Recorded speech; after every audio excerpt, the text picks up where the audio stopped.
2019 में एक वायरस चमगादड़ों से इंसानों में आ गया और ऐसा चीन के वुहान शहर के एक बाजार में हुआ। कोविड-19 नाम के इस वायरस ने दुनिया भर में तेजी से संक्रमण फैलाया। जनवरी 2021 तक दुनिया भर में 20 लाख से अधिक लोगों ने इस वायरस के कारण अपनी जान गंवाई।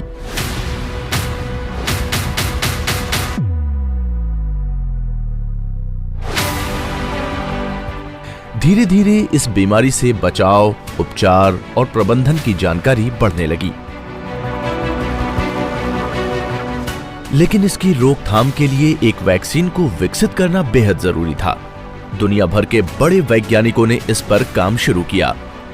भारत के वैज्ञानिक समुदाय ने भी एक स्वदेशी वैक्सीन बनाने पर काम शुरू किया। भारत ने सीमित समय सीमा में एक वैक्सीन का विकास और प्रबंधन कैसे किया? यह वैक्सीन कितनी प्रभावी है और क्या यह देश को सामान्य स्थिति में लाने के लिए कारगर साबित होगी?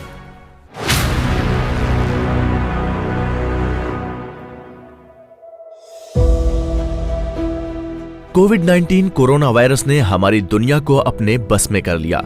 महामारी के कुछ ही महीनों में हमें यह एहसास हो गया कि हमारी जिंदगी बिना सामाजिक दूरी, क्वारंटीन होने, स्कूल बंद करने और बीमारी की रोकथाम के अन्य उपायों के बिना नहीं चलने वाली। ये सामान्य तभी होगी जब तक कि दुनिया के ज्यादातर हिस्से में टीकाकरण नहीं हो जाता। और इसलिए सबके मन में एक ही सवाल है कि इसके लिए एक वैक्सीन कितनी जल्दी बन सकती है। सामान्य परिस्थितियों में वैक्सीन बनाने में 10 से 15 साल तक लग सकते हैं। इसकी वजह है वैक्सीन के विकास से जुड़ी जटिलता। इससे पहले सबसे तेज गलसुआ की वैक्सीन 1660 के दशक में 4 साल में बनी थी। अब की बार इसके 2021 की गर्मियों तक विकसित होने की उम्मीद है। लेकिन यह सामान्य समय नहीं है, इसलिए कोविड-19 वायरस की रोकथाम के लिए एक वैक्सीन दुनिया भर के अनुसंधान का केंद्र बन गई। इसमें एक फायदा यह था कि वैज्ञानिक लगभग 50 वर्षों से कोरोना वायरस का अध्ययन कर रहे हैं। इसका अर्थ यह है कि उनके पास इस प्रकार के वायरस की संरचना, जीनोम और जीवन चक्र का डेटा उपलब्ध था। कुछ टीमें पहले से ही सार्स और मेर्स की वैक्सीन पर काम कर रही थीं।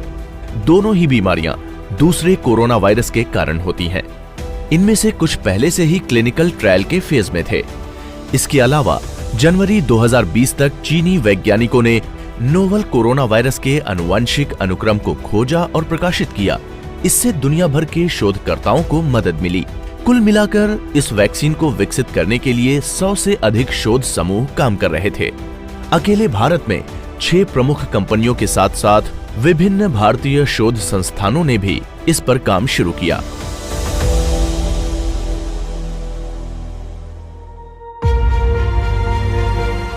भारत हमेशा वैक्सीन निर्माण में एक वैश्विक अगुवा रहा है। देश की आत्मनिर्भरता की यात्रा में एक नए फोकस के साथ स्वदेशी वैक्सीन विकसित करने पर अधिक जोर दिया गया। इस प्रक्रिया में तेजी लाने के लिए ICMR यानी भारतीय चिकित्सा अनुसंधान परिषद और NIV यानी राष्ट्रीय विषाणु विज्ञान संस्थान ने हैदराबाद स्थित भारत बायोटेक के साथ जल्दी वैक्सीन तैयार करने के लिए साझेदारी की। भारत बायोटेक एक अग्रणी जैव प्रौद्योगिकी कंपनी है, जिसने अतीत में चिकित्सा विज्ञान में कई सफलताएं हासिल की हैं। इसने दुनिया की पहली टाइफाइड संयुग्मी वैक्सीन, दुनिया की पहली Zika virus vaccine, hepatitis B के लिए पुनः संयोजक वैक्सीन और साथ ही दुनिया के कुछ सबसे किफायती टीके बनाए हैं। हमारी पहली महत्वपूर्ण वैक्सीन हेपेटाइटिस बी के लिए थी, जिसे सबसे पहले हमने बनाया और मुझे लगता है कि देश से अब हेपेटाइटिस बी का उन्मूलन हो रहा है। दूसरा, हम पोलियो वैक्सीन के सबसे बड़े उत्पादक हैं और राष्ट्रीय टीकाकरण में लगभग 65% आपूर्ति हमारे द्वारा की जाती है। देश के पोलियो कार्यक्रम में हमने भाग लेकर पोलियो को मिटाया है। तीसरा कार्यक्रम रोटावायरस वैक्सीन है। अब हम भारत में कई बच्चों को डायरिया से होने वाली मौत से बचा सकते हैं। और चौथी महत्वपूर्ण टाइफाइड की कंपोजिट वैक्सीन है। हम चिकनगुनिया और जीका की वैक्सीन विकसित करने वाली दुनिया की पहली कंपनी है। इसलिए हमारे काम से एक भारतीय कंपनी के रूप में हमारी नवाचार क्षमताओं का पता चलता है। तो यहाँ किस प्रकार की वैक्सीन विकसित की जाएगी? क्योंकि अलग अलग वायरस के लिए अलग अलग वैक्सीन की जरूरत होती है। इनमें बस इतना ही अंतर होता है कि दवा के लिए पूरे वायरस का इस्तेमाल हो रहा है या बैक्टीरियम का, या फिर जीवाणु के केवल उतने ही हिस्से का जो प्रतिरक्षा प्रणाली को ट्रिगर करता है, या फिर केवल उस आनुवंशिक सामग्री का जो कि वायरस द्वारा विशेष प्रकार के प्रोटीन या विष उत्पन्न करने से होती है। पहला, निष्क्रिय या मरे हुए वायरस से। इस प्रकार की वैक्सीन में ऐसा वायरस होता है जो रसायन, गर्मी या विकिरण की वजह से निष्क्रिय हो जाता है, लेकिन वायरस में प्रतिरक्षा प्रक्रिया उत्पन्न करने की क्षमता होती है। इस प्रकार के टीके वर्तमान में फ्लू, पोलियो और रेबीज के लिए उपयोग किए जा रहे हैं। और फिर लाइव एटेनुएटेड वैक्सीन है। इस प्रकार की वैक्सीन में जीवित विषाणुओं का उपयोग कमजोर रूप में किया जाता है।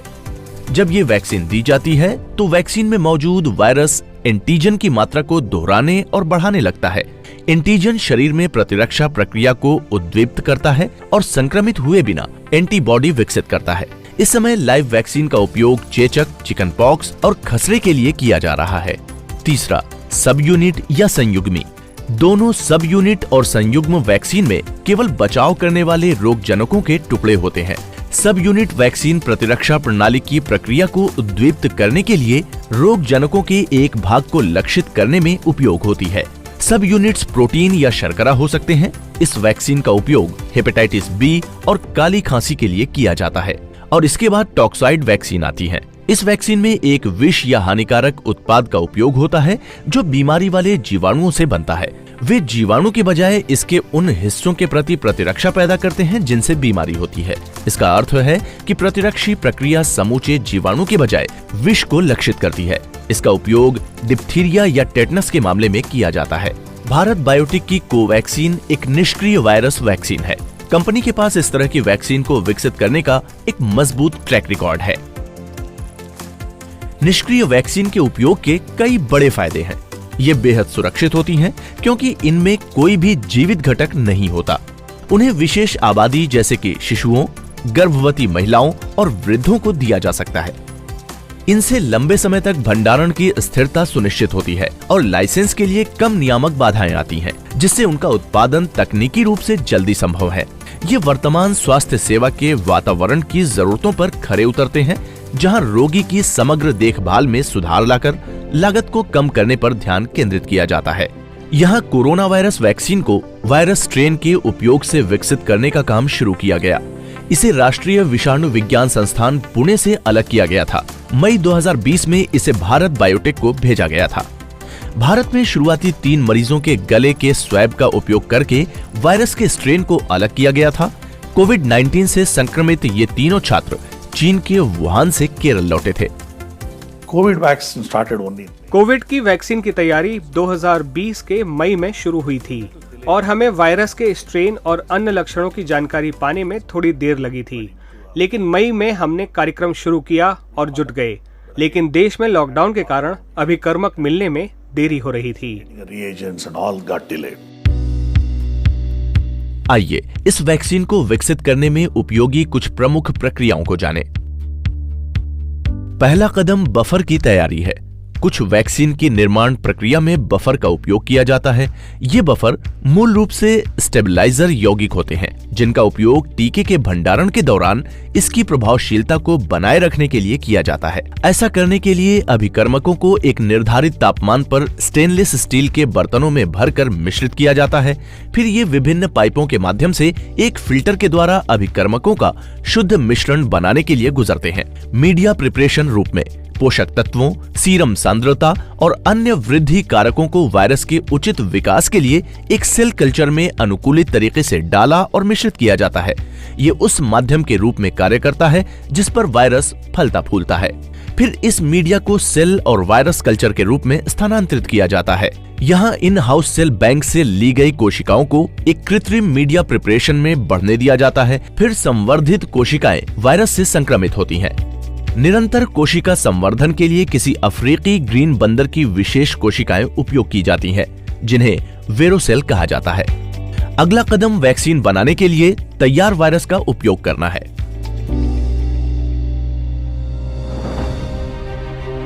भारत बायोटेक का विचार एक निष्क्रिय वायरस वैक्सीन बनाने का था। इस प्रकार के वायरस में आरएनए को निष्क्रिय करना महत्वपूर्ण होता है, अन्यथा आरएनए सेल में जा सकता है और यहाँ इसमें कई गुना तेजी से बढ़ने की क्षमता होती है। आरएनए को निष्क्रिय करने के लिए बीटा प्रोपियोलैक्टोन का उपयोग करके एक विशेष रासायनिक उपचार किया जाता है। So now the virus cannot. इससे वायरस मानव प्रणाली में गुणात्मक विकास नहीं कर सकता, क्योंकि अगर एक बार आरएनए को निकाल दिया जाए तो ये निष्क्रिय वैक्सीन के तौर पर काम करती है। जब हम वैक्सीन को शरीर में इंजेक्ट करते हैं तो शरीर का प्रतिरक्षा तंत्र इसे वायरस समझकर उसी प्रकार प्रतिक्रिया करता है। इसका लाभ ये होता है कि इससे आरएनए न होने के कारण वायरस गुणात्मक विकास नहीं कर सकता। फिर जब कभी शरीर वायरस से संक्रमित होगा तो प्रतिरक्षा तंत्र उसे पहचान कर वायरस को खत्म कर देगा। इस तरह से ये प्रणाली काम करती है। When you have a live infection comes to the human body and immediately it recognizes that and knock off that viruses in the body. That's how the system works. फिर जीवाणु शोधन और शुद्धिकरण होता है, जहां अवांछित घटकों को फिल्टर किया जाता है। फिर सामग्रियों का एक अंतिम सेट वैक्सीन में मिलाया जाता है। सहवर्धी कुछ वैक्सीन में इस्तेमाल होने वाला एक घटक है जो वैक्सीन लगवाने वाले लोगों में एक मजबूत प्रतिरक्षा प्रतिक्रिया बनाने में मदद करता है। दूसरे शब्दों में सहवर्धी वैक्सीन को बेहतर काम करने में मदद करते हैं। तनुकारी केवल वैक्सीन को घुलने के लिए नहीं डाले जाते हैं, बल्कि मात्रा को बनाए रखने, अनुर्वरता, पीएच और रासायनिक संतुलन को बनाए रखने में भी मदद करते हैं।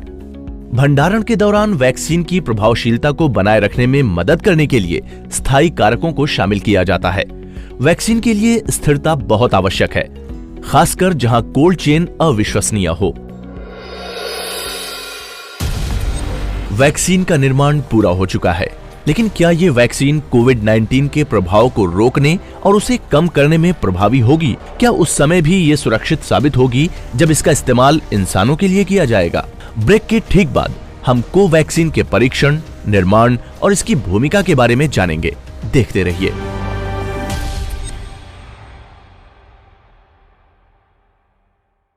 विज्ञान तथा प्रौद्योगिकी के प्रति लोगों की रुचि जगाने के उद्देश्य से साल 2019 में इंडिया साइंस चैनल की शुरुआत की गई। विज्ञान और प्रौद्योगिकी विभाग द्वारा शुरू किया गया इंटरनेट आधारित ये विज्ञान वेब चैनल विभाग के स्वायत्त संस्थान विज्ञान प्रसार द्वारा संचालित किया जा रहा है। इस चैनल पर विज्ञान पर आधारित डॉक्यूमेंट्रीज, ताजा विषयों पर स्टूडियो चर्चा, साक्षात्कार और हर आयु वर्ग को आकर्षित करने वाली विज्ञान लघु फिल्में और साप्ताहिक कार्यक्रम प्रसारित किए जा रहे हैं। सोशल मीडिया और इंटरनेट की पहुंच आज हर जगह, हर व्यक्ति तक है। ऐसे में देश में वैज्ञानिक चेतना के प्रसार के लिए ये माध्यम सबसे उपयुक्त कहा जा सकता है।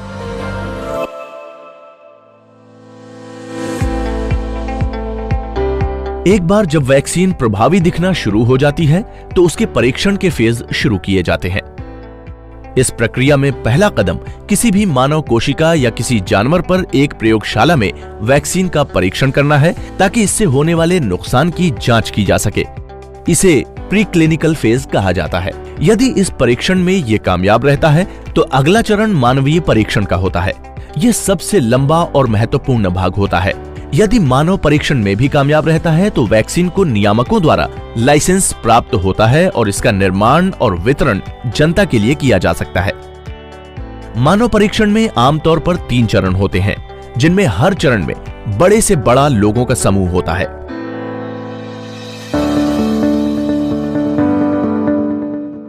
भारत बायोटेक में विकसित वैक्सीन कोवैक्सीन को जुलाई 2020 में फेज 1 और फेज 2 में मानवीय क्लिनिकल ट्रायल के लिए DCGI की मंजूरी मिली।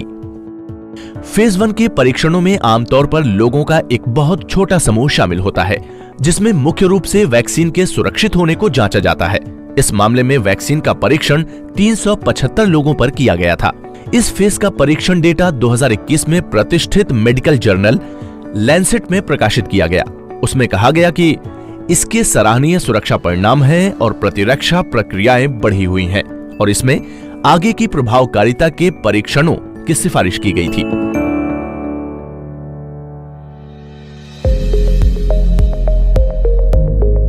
फेज 2 में आमतौर पर सैकड़ों प्रतिभागी शामिल होते हैं। ये वो पड़ाव है जहां वैक्सीन के वास्तव में कारगर होने का पता चलता है। कोवैक्सीन के लिए फेज 2 के अध्ययन में 12 से 65 वर्ष की आयु समूह के 380 प्रतिभागियों को नामांकित किया गया था। फेज 1 और फेज 2 के क्लिनिकल ट्रायल से सुरक्षा और एक अच्छी प्रतिरक्षा प्रक्रिया का पता चला और इसके बाद था फेज 3 का अंतिम परीक्षण। ये काफी महंगा है, इसमें काफी समय लगता है और इसके लिए हजारों स्वयंसेवकों की जरूरत होती है।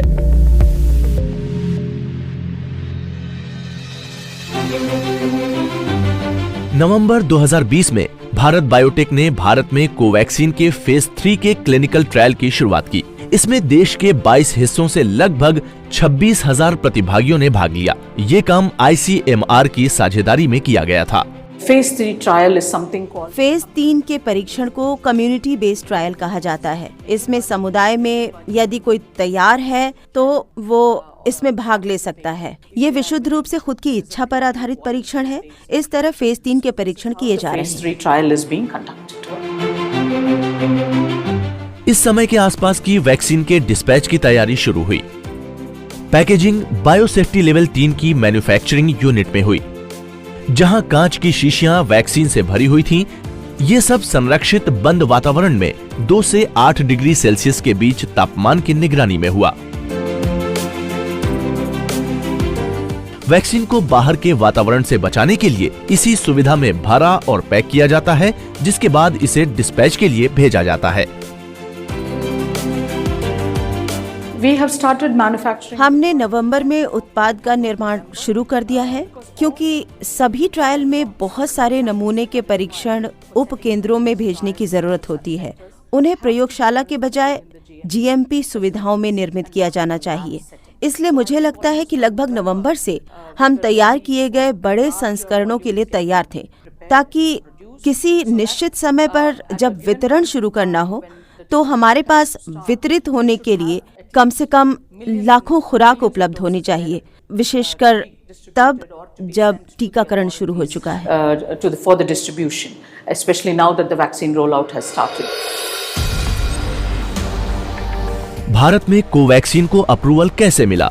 भारत अपने टीकाकरण अभियान की योजना कैसे बना रहा है? देश भर में वैक्सीन को सुरक्षित रूप से कैसे पहुंचाया जाएगा और अरबों की लागत वाले टीकाकरण को कैसे सुनिश्चित किया जाएगा? सारे जवाब मिलेंगे एक ब्रेक के बाद।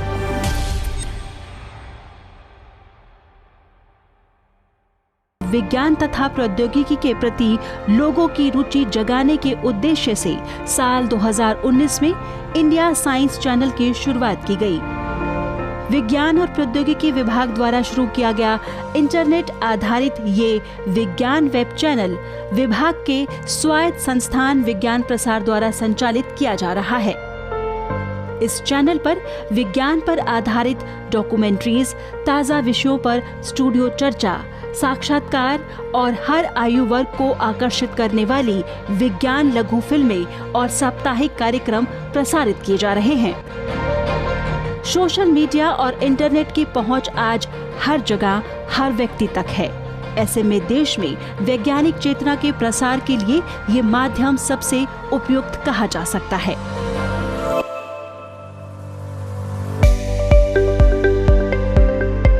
दुनिया भर में विभिन्न वैक्सीन को भी मंजूरी दी जा रही थी। दिसंबर 2020 में FDA द्वारा 95% प्रभाविता के साथ आपातकालीन उपयोग के लिए फाइजर वैक्सीन को मंजूरी दी गई थी। इसके तुरंत बाद मॉडर्ना वैक्सीन को भी मंजूरी मिली। रूस में स्पुतनिक V को मंजूरी मिली। ऑक्सफोर्ड की एस्ट्रोजेनेका वैक्सीन का UK और अर्जेंटीना में दिसंबर 2020 से उपयोग होना शुरू हो गया था। जनवरी 2021 तक भारत ने कोविशील्ड नाम की एक वैक्सीन को मंजूरी दे दी, जिसे सीरम इंस्टीट्यूट ऑफ इंडिया द्वारा बनाया गया था। इस दौरान फेज 3 के परीक्षण अभी भी चल रहे थे। जनवरी 2021 में भारत बायोटेक वैक्सीन को drug controller general of India से आपातकालीन स्थिति में प्रतिबंधित उपयोग के लिए मंजूरी मिल गई। इसके तुरंत बाद सेंट्रल लाइसेंसिंग अथॉरिटी ने भारत बायोटेक को आपातकालीन उपयोग के लिए वैक्सीन के निर्माण और वितरण की दिशा में आगे बढ़ने के लिए हरी झंडी दे दी। इस हरी झंडी ने कई आलोचकों की चिंता बढ़ा दी। उनका मानना था कि प्रतिबंधित उपयोग के लिए भारत बायोटेक की कोविड-19 वैक्सीन को मंजूरी देना जल्दबाजी है और ये खतरनाक साबित हो सकता है। लेकिन कंपनी वैक्सीन की तैयारी को लेकर आश्वस्त है। उन्होंने ये भी वादा किया कि फेज 3 के सारे डेटा फरवरी या मार्च 2021 तक जारी कर दिए जाएंगे। No, it won't affect. नहीं, ये वैक्सीन की गुणवत्ता को प्रभावित नहीं करेगा क्योंकि महामारी के टीके 12 महीने से कम समय में तैयार होने चाहिए। हमने ऐसा H1N1 के लिए 2009 से पहले किया है, जिसे आमतौर पर स्वाइन फ्लू कहा जाता था। इसलिए हमारे पास 12 महीने या 18 महीने की समय सीमा के भीतर देश के लिए एक वैक्सीन है और इसकी गुणवत्ता बिल्कुल भी प्रभावित नहीं होगी क्योंकि हमने कोवैक्सीन में सबसे सुरक्षित वीरोसेल प्लेटफॉर्म को चुना है। कोवैक्सीन की 2 खुराक 4 सप्ताह के अंतराल पर दी जाती है, जैसे कि ज्यादातर वैक्सीन के मामलों में होता है। पहला शॉट आपके शरीर को वायरस पहचानने में मदद करता है और आपकी प्रतिरक्षा प्रणाली को तैयार करता है, जबकि दूसरा शॉट इस प्रतिरक्षा प्रक्रिया को मजबूत करता है। ये आपके शरीर को संक्रमण से लड़ने के लिए ज्यादा अनुकूल बनाता है। पहला शॉट मिलने के बाद आमतौर पर एक अंतराल होता है, क्योंकि इससे शरीर को प्रतिरक्षी बनाने वाली कोशिकाओं को विकसित करने में कुछ हफ्तों का समय लग सकता है। भारत अपने महत्वाकांक्षी टीकाकरण अभियान को शुरू करने के लिए तैयार है, जिसका लक्ष्य 30 करोड़ नागरिकों का टीकाकरण करना था। इसमें 2 टीकों का उपयोग किया जाएगा, भारत बायोटेक की कोवैक्सीन और ऑक्सफोर्ड एस्ट्राजेनेका द्वारा विकसित वैक्सीन का भारतीय संस्करण कोविशील्ड। इसकी तैयारी के लिए भारत बायोटेक के पास कोवैक्सीन की 2 करोड़ खुराक का भंडार था और वर्ष के अंत तक 2 शहरों में इसकी 4 सुविधाओं में 70 करोड़ खुराक बनाने का लक्ष्य निर्धारित था। किसी भी टीकाकरण अभियान का एक महत्वपूर्ण भाग वैक्सीन का वास्तविक परिवहन है। इसे कोल्ड चेन के रूप में जाना जाता है। कोल्ड चेन में एक श्रृंखला शामिल होती है जिसे वैक्सीन रखने के लिए डिजाइन किया गया है। WHO ने इसके निर्माण से लेकर उपयोग तक तापमान के रेंज की सिफारिश की है।